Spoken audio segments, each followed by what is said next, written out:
Hello students, how are you?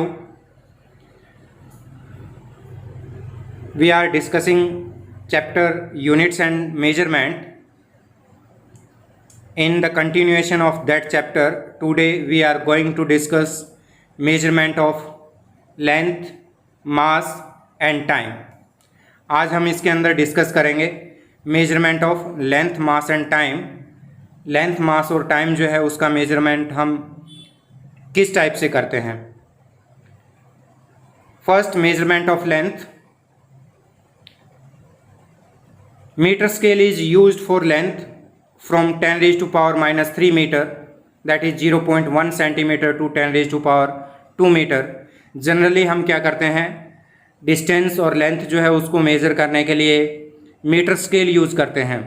और metre scale जो हम यूज़ करते हैं ये क्या करता है, लेंथ जो मेज़र करता है उसकी रेंज उसमें क्या रहती है, 10 raised to power minus 3 metre, means ये मिनिमम 0.1 सेंटीमीटर को मेज़र करता है and 10 raised to power 2 metre means 100 metre जो है उसको क्या करेगा, मेजर करेगा। इन दिस डायग्राम यहाँ पे क्या एक मीटर स्केल शो किया गया है, इन विच फर्स्ट जो है वो हमारे पास यहाँ क्या है 1 सेंटीमीटर है, in which there are 10 small divisions. Then 1 small division is equals to 1/10 centimetre, that is 0.1 centimetre. जो मीटर स्केल हम यूज़ करते हैं वो क्या करता है, मिनिमम जो डिस्टेंस मेजर करेगा, मिनिमम जो लेंथ मेजर करेगा वो कितना होगा, 0.1 सेंटीमीटर मेजर करेगा। A vernier caliper is used for length to an accuracy of 10 raised to power minus 4 metre. इसके बाद हम क्या करते हैं, इससे कम डिस्टेंस अगर मेजर करना है तो एक्यूरेसी जो है 10 raised to power minus 4 metre जो है उस तक क्या करते हैं हम वर्नियर कैलिपर जो है वो यूज़ करते हैं। यहाँ पे ये डायग्राम जो है ये किसका शो किया गया है, वर्नियर कैलिपर का शो किया गया है। इसको हम क्या करेंगे, एक्सपेरिमेंट्स जब करेंगे तो इसके अंदर हम इसको कम्प्लीटली डिटेल से स्टडी करेंगे कि वर्नियर कैलिपर्स क्या है, इससे हम लेंथ को मेजर कैसे करते हैं और इसका जो लीस्ट काउंट है, जैसे ये जो स्केल हमारे पास था यहाँ पे लीस्ट काउंट कितना था, 0.1 सेंटीमीटर, दैट इज़ 1 mm। तो वर्नियर कैलिपर जो है इसका लीस्ट काउंट जो है वो क्या होता है, 0.01 mm होता है, 0.001 सेंटीमीटर होगा। तो ये जो है इसकी एक्यूरेसी जो है वो कितनी है, 10 raised to power minus 4 metre होती है। इसके बाद अगर हम लेंथ मेजर करने का और डिवाइस देखें, that is screw gauge and spherometer can be use to measure length as less as to 10 raised to power minus 5 metre. इसकी एक्यूरेसी जो है वो क्या होती है, ये क्या है, यहाँ पे एक डायग्राम शो किया गया है स्क्रू गोज का, और ये क्या है 10 raised to power minus 5 metre accuracy जो है उसके साथ क्या करता है, लेंथ को मेजर करता है। और सेम एक्यूरेसी जो है वो क्या होती है, स्फेरोमीटर की होती है। Now we are going to discuss parallax method, and parallax method it is use to determine the distance of a distant star. Distant star और प्लैनेट्स जो है जिनकी डिस्टेंस क्या है, आज से बहुत ज़्यादा है, उसको मेज़र करने के लिए हम क्या है, मीटर स्केल जो है वो यूज नहीं कर सकते हैं, तो उसके लिए हम क्या करते हैं, पैरेलैक्स मेथड यूज़ करते हैं।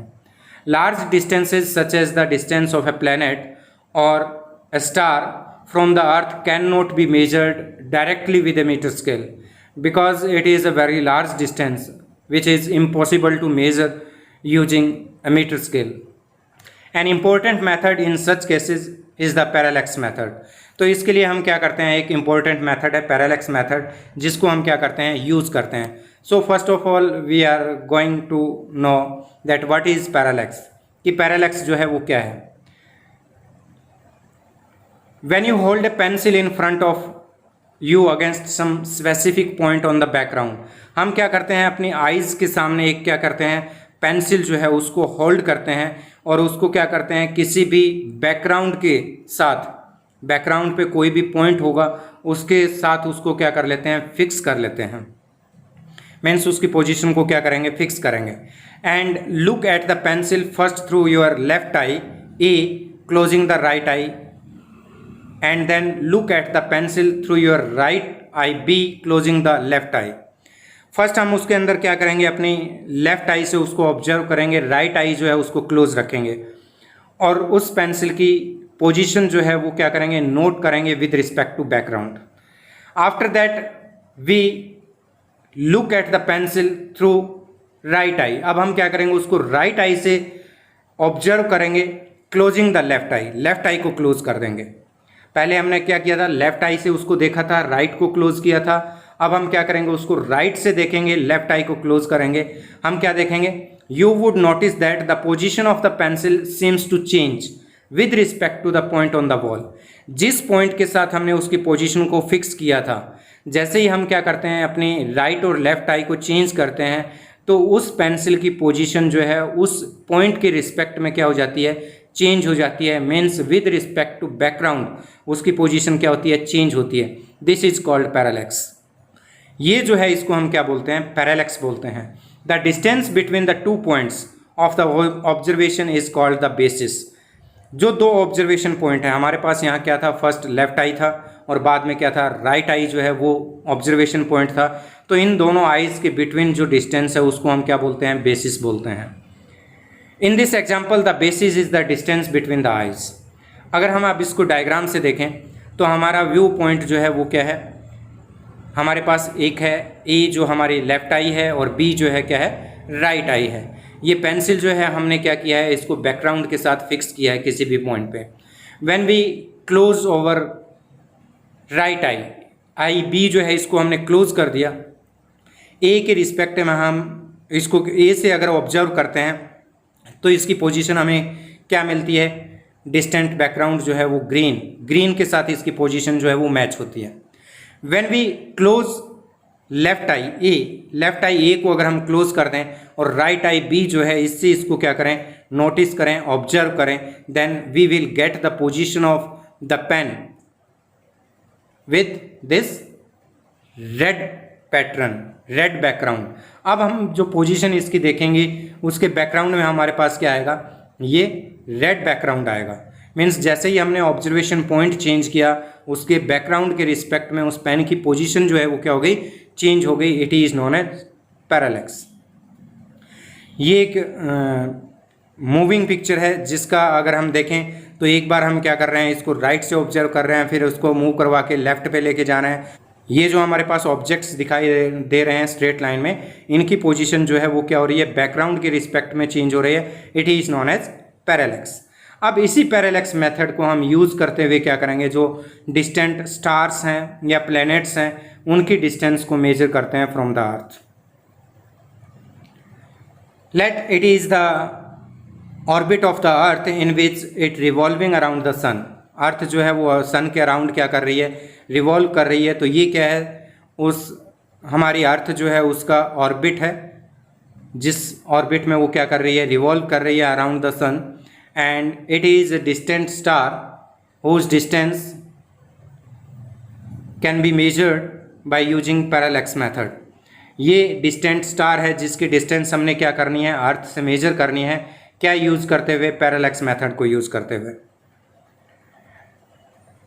Take the position of earth at any time. किसी भी एक टाइम पे हम अर्थ की पोजीशन कहाँ पे ले रहे हैं, इस ए पॉइंट पे ले रहे हैं। एंड ऑब्जर्व द स्टार, और स्टार को ऑब्जर्व करते हैं with respect to another distant star at this position. ये जो रेड डॉट आ रहा है यहाँ पे एक डिस्टेंट स्टार है, उसके रिस्पेक्ट में हम क्या करेंगे, एंगुलर पोजीशन जो है उस स्टार की ऑब्जर्व करेंगे जिसकी डिस्टेंस हमें मेजर करनी है। Now after 6 months the position of the earth diametrically opposite, इस पॉइंट के ऊपर आ जाएगा, दैट इज़ बी। तो हमारे पास क्या था, पहले जो पोजीशन थी वो क्या थी, ए थी अर्थ की। अभी जो पोजीशन है वो कहाँ पे है, बी। अब हम क्या करेंगे, ये जो स्टार है जिसकी डिस्टेंस हमने मेजर करनी है, इसको बी पोजीशन से हम ऑब्जर्व करेंगे with respect to same distance star. ये एंगुलर इसकी डिस्टेंस जो है वो हम मेजर करेंगे। Let angle measured from position A is θ1 and from position B θ2। ये दोनों एंगल जो हैं वो डिस्टेंट स्टार के रिस्पेक्ट में हम θ1 और θ2 को क्या करेंगे, मेजर करेंगे। And theta is the angle A S B. Theta is equals to angle θ1 plus θ2। The distance A S and S B is very large distance. ये डिस्टेंस जो है वो क्या है, बहुत ज़्यादा लार्ज है। And A B can be considered as an arc. A B जो है हम क्या कर सकते हैं, इसको एक आर्क की फॉर्म में क्या कर सकते हैं, कंसीडर कर सकते हैं। To measure the distance D of a far away planet S by the parallax method we observe it from two different positions A and B on the earth's orbit. Earth's orbit पे दो different position है A B, उसके respect में हम क्या करेंगे, S जो है उसकी पोजीशन को मेजर करेंगे। And A B it is the diameter of the earth's orbit which is equals to twice of distance of the earth from the sun. We measure the angle between the two different directions along which the planet is viewed at these 2 points। तो यहाँ से हम दो different angles θ1 और θ2 है उसको क्या करेंगे, मेजर करेंगे। The angle ASB in figure represented by symbol theta is called the parallax angle and parallactic angle. ये थीटा एंगल जो है ये क्या होगा, पैरालैक्स एंगल होगा, या हम इसको क्या बोलते हैं, पैरालैक्टिक एंगल बोलते हैं। And theta equals to sum of θ1 and θ2। We approximately take AB as an arc of length B। AB जो है इसको हम क्या ले लेते हैं, एक आर्क कंसिडर कर लेते हैं। That's why because AS and BS distance is very large। Of a circle with center S and the distance D as the radius AS equals to BS। AS and BS जो है ये क्या है, D के equal हैं। So that AB, this distance AB is equals to small b, that is equals to d into theta where theta is in radian। यहाँ पे हमारे पास थीटा इक्वल्स टू क्या होगा, A B length of arc divided by radius and capital D is equals to B by theta. B is basis, A B basis जो है वो क्या है, स्मॉल बी के इक्वल है।